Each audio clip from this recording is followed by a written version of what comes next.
All of you probably already know that our universe does not only consist of our solar system and our galaxy, it extends to infinity. But do you know the guy who told us all of this?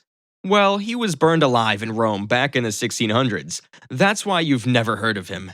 Hey guys, and welcome back to another video.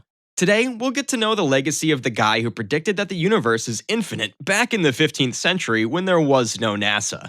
So, without any further delay, let's open up the history books and know about the great Giordano Bruno. We all know about Bruno Mars, but sadly, we don't know a thing about Giordano Bruno. Bruno's original name was Filippo Bruno, and he was born in 1548 in Italy. He was burned alive in Rome in 1600 for having controversial thoughts, but we'll talk about that at the end.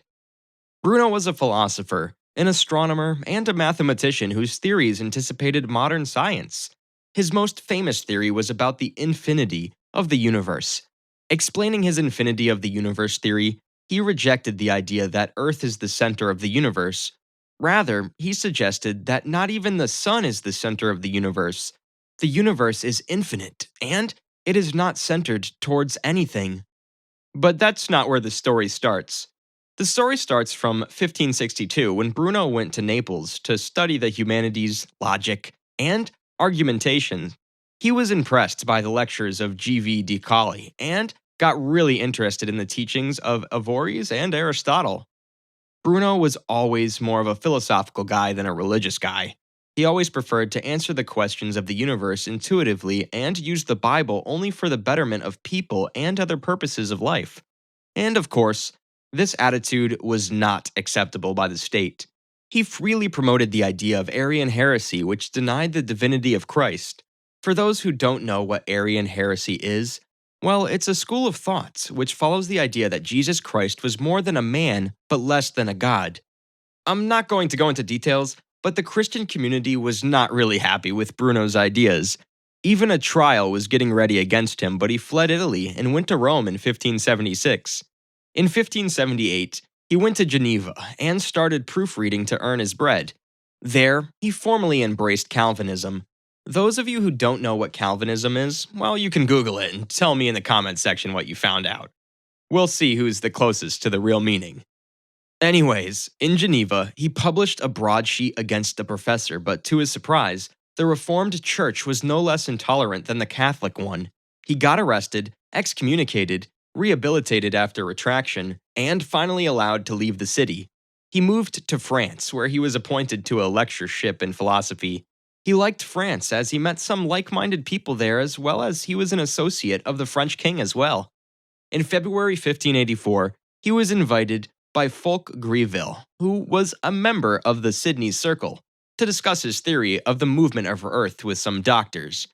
Bruno had a really good chance to turn his haters for his anti-Christian thoughts into his admirers, but the discussion slowly became a fight. Anyways, by now, he was being known for his work. He started writing Italian dialogues, which were the very first proper documentation of the philosophy he wanted to promote. There were a total of 6 dialogues, out of which 3 were related to cosmology, astronomy, and the evolution of the universe from the Big Bang to today and tomorrow. The other 3 dialogues were based on philosophy and morals. In those dialogues, he suggested that the universe is infinite, consisting of uncountable worlds quite similar to those of the solar system. He also anticipated the astronomer Galileo Galilei by mentioning that the Bible should only be followed for its moral teachings but not for its astronomical facts. Alright, now there's a point to understand. The traditional Aristotle's theories of physics suggests that everything consists of 2 things, form and matter.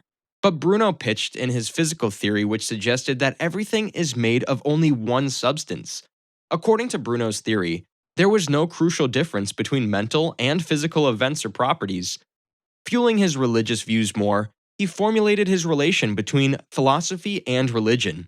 He considered that religion is only a means to instruct and govern ignorant people, whereas philosophy serves as the discipline of the elect who are able to behave themselves and govern others.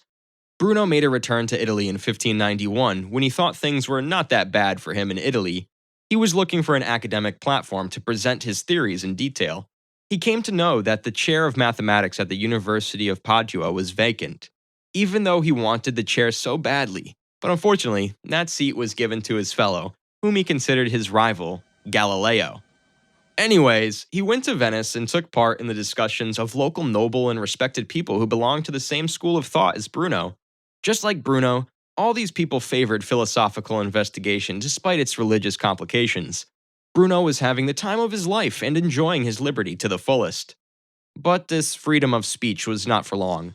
It all ended for Bruno when the authorities got disappointed by his private lessons on the art of memory. Not only the lessons, but Bruno's intention to go back to Frankfurt to have a new work published got the investigations started against him. Bruno was arrested and tried.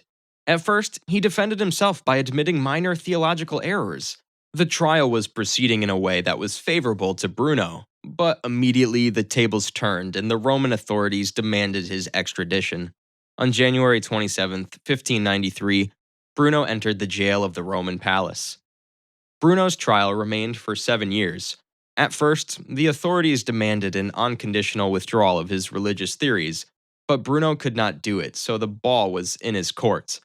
But then, Bruno made a desperate attempt to demonstrate that his views were not incompatible with the Christian conception of God and creation. His argument was rejected, and he was again pressed for a formal withdrawal.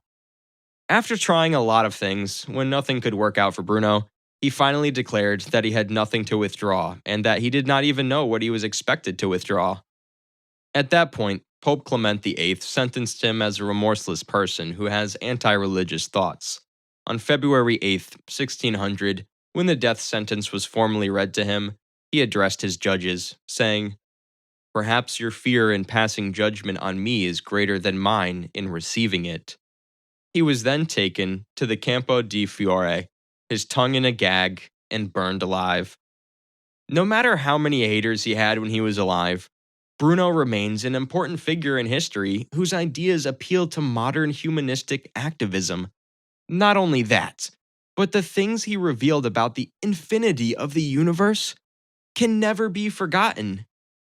Anyways, we hope you enjoyed the video. If you did, don't forget to hit that thumbs up button. Also, subscribe to the channel and press that bell icon so that you don't miss out on our daily updates. I'll see you in the next video.